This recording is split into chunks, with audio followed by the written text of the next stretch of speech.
Today I will show you how to improve your English bad skills.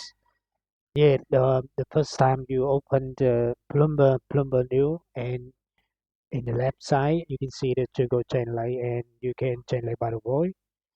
And when the MC is speaking in a new, you can learn from very quickly. Okay, let's start to begin to do it. I like to do it the old school way with respect. I can take things and put them together and take them apart and make them better and put them back together. I respect the craft, so I don't want to minimize and disrespect the value of each step of the craft and do by machine what should be done by hand. I've made a career out of making colorful clothes. Like, I'm a grown man that makes colorful clothes. You know, these clothes look so playful and easy, but it's such an intricate process. And I want people to know that this is what it is. This is luxury. This is luxury athleisure. For many generations, African American designers have not been included within the conversation of high fashion or considered high fashion. In recent years, we see that emergence in that movement to really kind of put Black designers on that same level that we have cared for European designers in that way. With Black designers, their work is just as critical, just as artistic as any European or white designer or non-Black designer.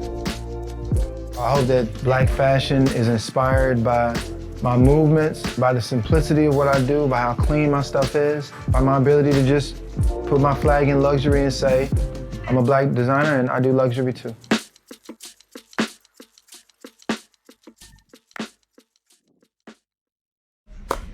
Hello, my name is Fresh. I'm the creator, I'm the CEO, creative director for luxury label Rich Fresh.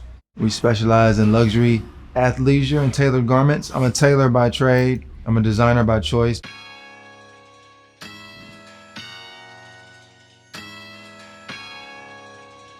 We're downtown in the garment district, close proximity to where everything is.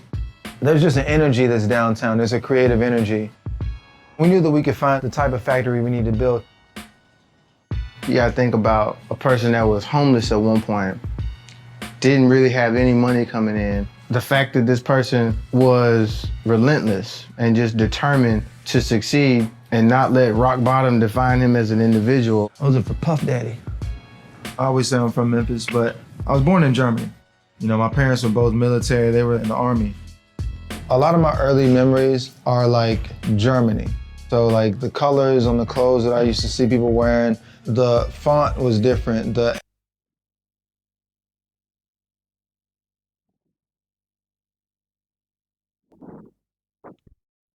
Welcome to the sustainable, waterless, energy-efficient textile dyeing revolution. Traditional textile manufacture is responsible for 20% global industrial water pollution and is set to generate 25% of the world's carbon dioxide emissions by 2050. Traditional dyeing has not changed for over 50 years.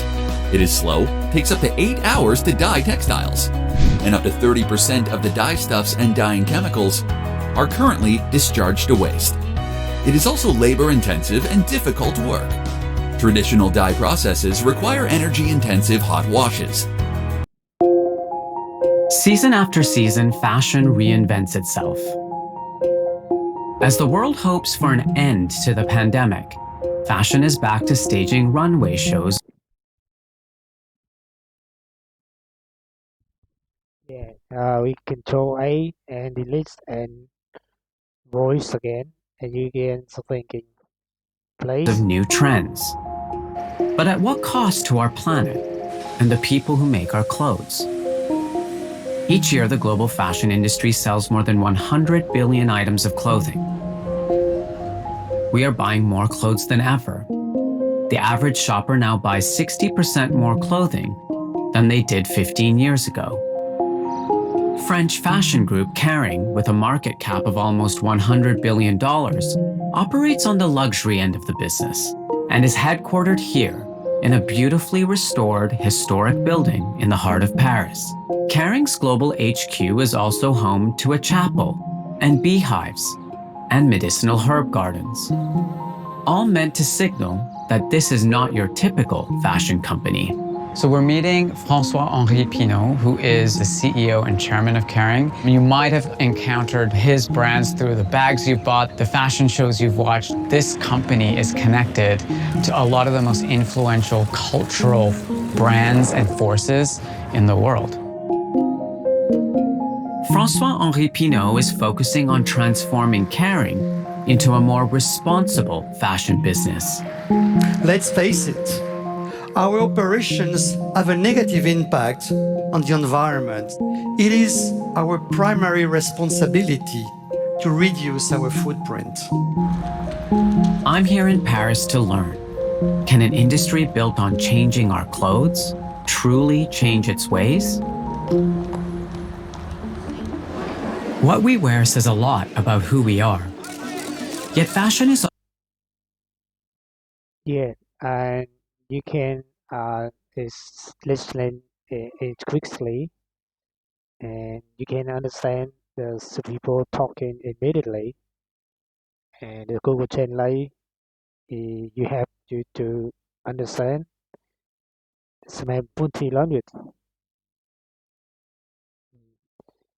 For example, you can reach the okay. I know that you've been busy with this investor event that you've been working on in Madrid, pitching to investors and what to do with their capital. But I do wonder, the big question is, I know your government is suggesting perhaps we need to transition from pandemic to endemic, and that may mean the restrictions are not going to be as tough going forward. Is that what you're hoping for, to open as much as possible, go back to normal? Well, what's clear in our case is that the situation is very different to the previous 2 years. The vaccination process has marked a turning point since last spring, and we see that we're now in the thick of the Omicron wave, and the impact is very different, and also our ability to keep the economy going is very different.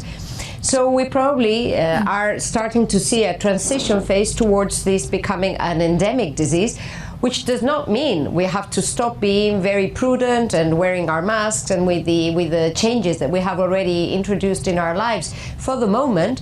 But it does signal that we should take measures which are very different to the ones we had to take 2 years ago. And, those very different measures, assuming it means, they're more lenient, more open, what does that do to the economic forecast and growth? Because I know there were a number of downgrades done to Spain GDP that you disputed, that you said you disagreed with. Are we going to see upgrades this year?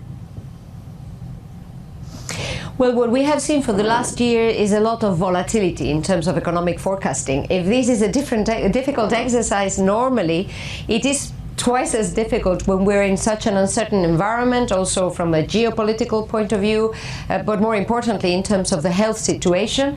And so we have been seeing in the course of 2021 many upwards and downwards revision. Just yesterday, the governor of the Spanish central bank announced that they will revise upwards their forecast. So frankly, I think that we're in an environment which would require us to be particularly prudent when making our decisions and looking at real economy indicators of a more frequent nature, which are very clearly signaling that the recovery was accelerating in the course of 2021 and give us also a very positive prospect for 2022.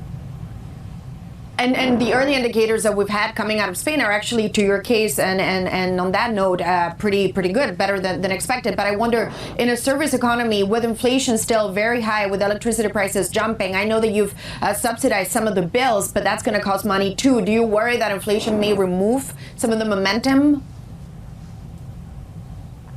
Well, the average inflation rate last year was around 3%. We have to remember we started 2021 with 0% price increases. And all expectations point towards a sharp decline of prices in the second part of this year. So, I am more concerned about the underlying causes of the price spike, because having a price rebound is not so surprising when we have a strong economic recovery after such a recession. There's a base effect too. I am more concerned about possible bottlenecks in international supply chains and, of course, energy prices. So, Deputy Prime Minister, also good morning from London. It's Francine here. How concerned are you that they will last in the next 12 months? So first of all, what happens to the supplies and supply chains, and what can we do about elevated energy prices? Hi, very nice to talk to you, Francine. Happy New Year. Well, I think that all forecasting institutions and also all large international suppliers and logistics operators expect that the situation progressively will normalize in the course of this year in terms of the international supply chains, in particular in the area of semiconductors, which is key to some strategic sectors, for example, car manufacturing. So I would hope that this is going to normalize, and therefore that element leading prices up will progressively disappear.